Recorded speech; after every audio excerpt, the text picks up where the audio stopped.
Hi, this is Chaplain Tyler, and you're watching this video on You Got This with Tyler. Today I'm going to be talking about introversion and extroversion and how those affect our personality colors. For those that have seen the last few videos, I've been talking about the 4 primary colors of our personality and how they interact with one another. Just as a quick review, in case you haven't seen them, the 4 primary colors are grouped into two groups of 2. Gold and orange reflect how we structure our lives, how we prefer to structure our lives. Gold prefers a more organized structure, and orange prefers a much more free, flexible structure. Green and blue are also considered opposite, and those 2 colors have to do with how we process information. A person who is green tends to process things in the mind before anything else. A person who is blue tends to process information in the heart. They have to feel it. It has to feel right. So normally what happens is that we are strong in one of gold or orange and strong in one of blue and green. That's how that works.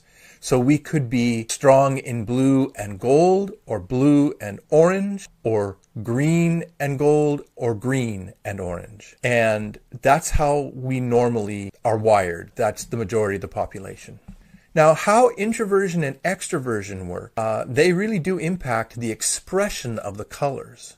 And just as a quick review, there are a lot of different definitions of introversion and extroversion.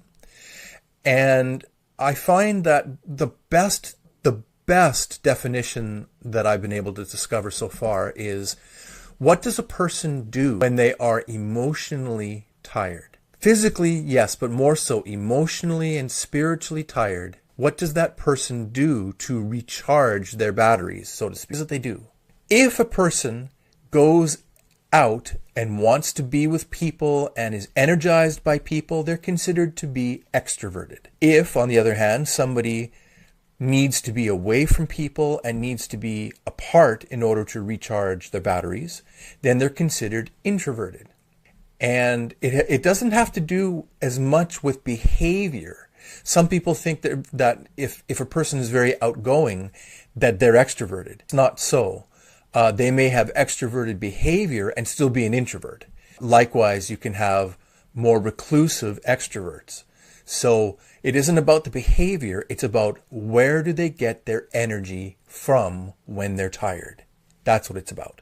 Now, how do introversion and extroversion, how do they impact the expression of our colors? What research has found is that when somebody is extroverted, they tend to express the dominant color first. So if their dominant color is gold, and let's say they're gold green, then they would express the gold side more, or prefer the gold side just slightly more than the green. That's how that would work. Now, in the case of introversion, with that same kind of a personality, green gold, let's say the gold is the strongest, has the highest score. If gold has the highest score and green is second, then an extroverted person would express the gold more than the green. An introverted person puts their secondary color as their expression in the world. So that person who's introverted would show the world green, and even though their strongest color is gold. Does that make sense? It has to do with where we can be ourselves and how it works for us to be able to express our values. So again, if somebody is orange, blue, in that order, if they are extroverted, they will show the world orange, and their second color, blue, would also be there, but they would show the world orange. If that person is introverted, they would show the world the blue first, and then they would show the orange after. It's the blue, the secondary color, that the introverted person shows the world. Now, as you go forward and try to understand yourself and understand others more, if you're having trouble trying to figure out what a person's colors are or how to relate to them, one of the things to figure out is whether they're extroverted or introverted. Because if they're extroverted, they're going to be showing you their strongest color. That's just how it works. But if the person is introverted, then to relate to them is going to mean that you might have to dig a little deeper. You're going to have to find out what their primary color is, because they're not going to be showing you.